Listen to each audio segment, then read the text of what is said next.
காடுகள் சின்ன சின்ன தாவரங்கள் ஒன்னோடு ஒன்று அடர்ந்து வளர்ந்து பெருமரங்களாகி மரங்களையும் மலைகளையும் பல வகை விலங்குகளையும் பறவைகளையும் உள்ளடக்கிய பூமியினுடைய பச்சை விளக்கு தான் இந்த காடுகள். ஹாய் மை டியர் வியூவர்ஸ், இது பிக்சல் புத்தகம். நான் உங்கள் காற்றில் ஹரி. காட்டுக்கு வனம், கானகம், அடவி, புறவு, பொதும்பு, ஆரண்யம் இப்படி 100க்கு மேற்பட்ட பெயர்கள் இருக்கு. இந்த பூமியில் காடுகளுடைய பரப்பளவு 1 ஹெக்டேர் 2 ஹெக்டேர் இல்லை, கிட்டத்தட்ட 4 பில்லியன் ஹெக்டேர். வானத்திலிருந்து கீழ்நோக்கி பூமியை பார்க்கும் பொழுது பூமி நீல நிற கடலாகவும் பச்சை நிறத்தில் காடுகளாகவும் தான் காட்சியளிக்கும்.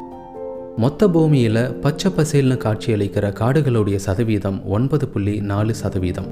இதுவே பூமியில் இருக்கிற நீர்ப்பகுதியை கணக்கிடாம நிலத்தை மட்டும் எடுத்துக்கிட்டா அந்த மொத்த நிலப்பரப்பில் இந்த காடுகள் ஏறத்தாழ 30%.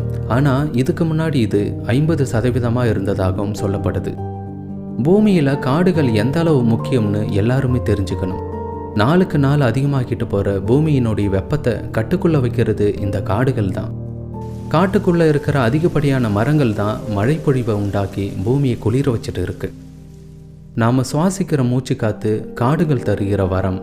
மனிதருடைய இயல்பான வாழ்க்கையில் உண்டாகிற அதிகப்படியான கார்பன் டை ஆக்சைடை, அந்த கருப்பு காற்றை இந்த காடுகள் தான் சுத்தப்படுத்தி நம்முடைய அடுத்த சுவாசத்துக்கு வழிவகை செய்யுது.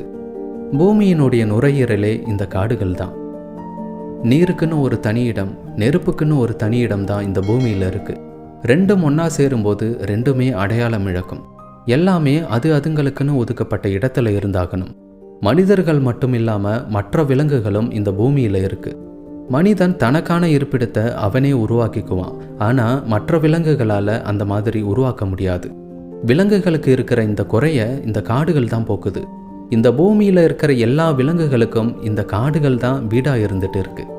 காட்டுக்குள்ளே இருக்கிற மரப்பொந்துகளும் புதர்களும் குகைகளும் இப்படி காட்டினுடைய ஒவ்வொரு மூலையுமே உயிர்களுடைய உறைவிடம் தான். அந்த விதத்தில் காடுகளை அழிச்சு ஒருவேளை இந்த காடுகள் மட்டும் இல்லாமல் போயிட்டா இப்போதைக்கு 1-2ன்னு மனிதர்கள் வாழக்கூடிய பகுதிக்கு வர்ற யானைகள், சிறுத்தைகள் எல்லாமே ஒட்டு மொத்தமாக இங்கே வந்து இறங்கிடும். அந்த சமயம் மனித இனத்தினுடைய நிலைமையை யோசிச்சு பாருங்க. காடு மற்ற விலங்குகளுக்கு மட்டும் இல்லாமல் மனித இனத்துக்கும் சேர்த்து தான் பாதுகாப்பு கூடமாக இருக்குது. விலங்குகளுடைய உறைவிடத்துக்கு மட்டும்தான் இந்த காடுகள் இருக்கான்னு கேட்டால் கண்டிப்பாக இல்லை. அதை விட முதன்மையாக இருக்கிறது உணவுக்கு. சின்ன சின்ன கண்ணுக்கு தெரியாத பூச்சிகள்ல இருந்து பெரிய யானை கூட்டம் வரைக்குமே காடு தான் தன்னுடைய மடியில் விளையிற புற்களையும் செடி கொடிகளையும் அதில் பூக்கிற மலர்களையும் பெரிய மரங்களையும் அதில் காய்க்கிற காய்கனிகளையும் இந்த ஒட்டுமொத்த காட்டு உயிர்களுக்கும் உணவாக வாரி வழங்கிட்டு இருக்கு. உணவு சங்கிலி அப்படின்ற ஒன்னால தான் இங்கே ஒவ்வொரு உயிரும் இன்னொரு உயிரை நம்பி வாழ்ந்துட்டு இருக்கு. காடுகள் இல்லைன்னா பசுமை இல்லை, பசுமை இல்லைன்னா மான், முயல், ஆடு, மாடு மாதிரியான தாவர உண்ணிகள் இல்லை, தாவர உண்ணிகள் இல்லைன்னா சிங்கம், புலி, சிறுத்தை மாதிரியான எந்த உயிர்களுமே இல்லை. ஒரு வீட்டுக்குள்ளே 4 பேர் இருந்தால் தான் அது வீடுன்னு எடுத்துக்க முடியும். யாரும் இல்லாத வசிப்பிடத்தை ஒரு பாழடைஞ்ச கட்டிடமாக தான் பார்க்க தோணும். இந்த காடும் அப்படி தான். தனக்குள்ள ஒரு ஜீவ கூட்டத்தையே வாழ வச்சு இதுவரைக்கும் தன்னை ஒரு வெற்றிடமாக வச்சுக்காம ஒரு காடாக நிலநிறுத்தி கம்பீரமாக நிற்குது. சுத்தமான காற்று, சுத்தமான தண்ணி, மூலிகை மருந்து, உணவுப் பொருள் இப்படி நாம் சார்ந்து இருக்கிற எல்லாமே காடுகள் இல்லாமல் நம்ம கைக்கு கிடைச்சிடாது.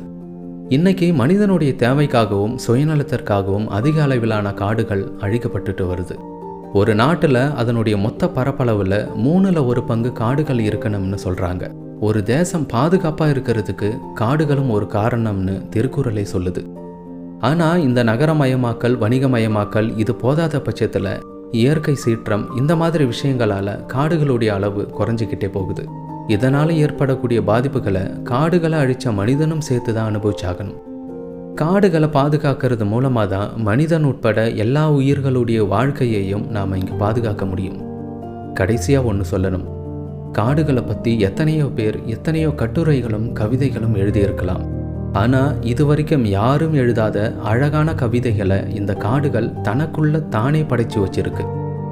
அடர்ந்த மரங்கள், அளவில்லாத ஆக்சிஜன், இருள் படிந்த நிழல், மனசுக்குள்ள ஊடுருவற பறவைகளுடைய சப்தங்கள், மேகங்கள் உரசி பார்க்குற உயர்ந்த மலைகள், மலையிலிருந்து வழிஞ்சு ஓடுற நீரூற்று, மரங்களோடு ஒட்டியிருக்கிற பசுமையான இலைகள், வண்டுகள் சுற்றி பார்க்குற வண்ண மலர் கூட்டங்கள், இலையுதிர் காலத்தில் மரங்கள் கொட்டி வச்ச உதிர்ந்த சருகுகள், விலங்குகளின் காலடி தடங்கள், மரங்கள் அசையாத போதும் குயில்கள் கூவாத போதும் உருவாகிற அமைதி, இதெல்லாம் தான் காடுகள் தனக்குள்ள படைச்சு வச்சிருக்கிற அழகான கவிதைகள். பசுமை நிறைந்த காட்டுக்குள்ள இருக்கிற ஒவ்வொரு மரமும் பறவையும் விலங்கும் பூவும் இப்படி ஒவ்வொன்றுமே அழகான அதிசயம்தான். காடே ஒரு அற்புதம்தான். காடு வளர்த்து வாழ்ந்து முடிப்போம்.